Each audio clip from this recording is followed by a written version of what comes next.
Natolotry ny fitondram-panjakana amin'ny alalan'ny ministeran'ny fambolena sy ny fiompiana ho an'ny faritra Iorombe ny 5 oktobra 2024 lasa teo ny fotodrafitrasa lehibe KAFPA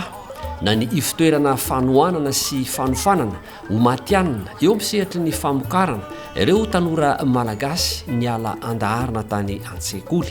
teo amin'ny kilasy fahatelo amin'ny ankapobeny.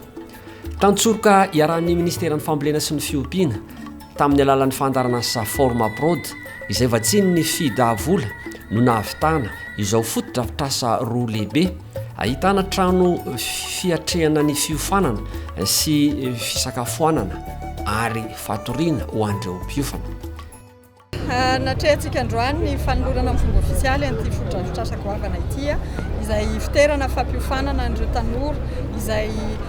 te hiofana eo amin'ny sehatry ny famokarana mahakasika ny fambolena sy ny fiompiana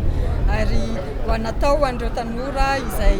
avy aty amin'ny tontolo ambanivohitra eto amin'ny faritra Iorombe sy ny faritra Atsimo rehetra no hisitraka afaka miditra miofana ao anatin'ity. Natolotry ny fitondram-panjakana ao anatin'izay fitsinjovana manokana ny fampananana asa an'ireo tanora sy ny fampiofanana mba hamatianina sy isiny izay fiterahan'ny asa izay ary indrindrindrindra ny ampiroboroboana ny sehatry ny famokarana amin'ny mahamatianina ahafahantsika manatratra ny vina ny fahavitantena ara-tsakafo. Ao anatin'izay dia manara-penitra ny fotodrafitrasa natolotry androany satria misy an'ireo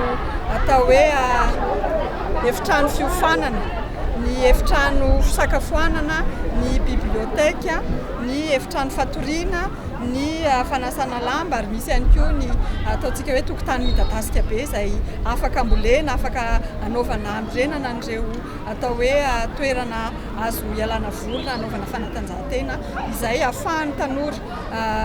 ety amin'ny tontolo ambanivohitra manana zavatra tsara sy afaka ihany koa hianatra ao anatin'izay fanarahana ny fenitra araka ny tokony izay.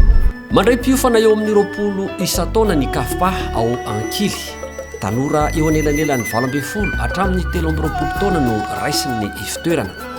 Misy ny fiofanana fototra mandritra ny 2 taona ka ny taona 2024 dia tokony amoaka mpamokatra sy mpandrara ara-pamokarana matianina eny ambanivohitra ny ivitoerana. 520 isan-datin'ny malagasy dia mpamboly sy mpiompy ary ao ny fototsonay-tsika ka zao toerana ohatran'izao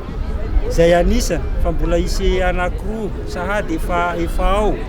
dia natao hanofanana ny tanorantsika mba hanana traikefa amin'ny resaka fambolena sy fiompiana fa tsy hoe mamboly fe-mamboly ary ny toerana dia natao ary fomba ary manaraka ny fenitra raisam-pirenena satria dia 20 isaky ny promotion no raisina fa tsy hoe atao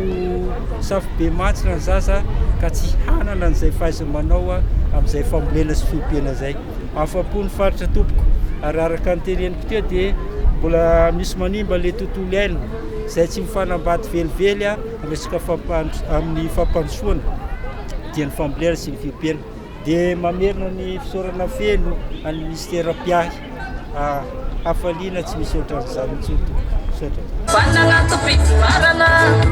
mampiroborobo famokarana veridama lesiny sary hitatreony mamparary fiainana kolakorary.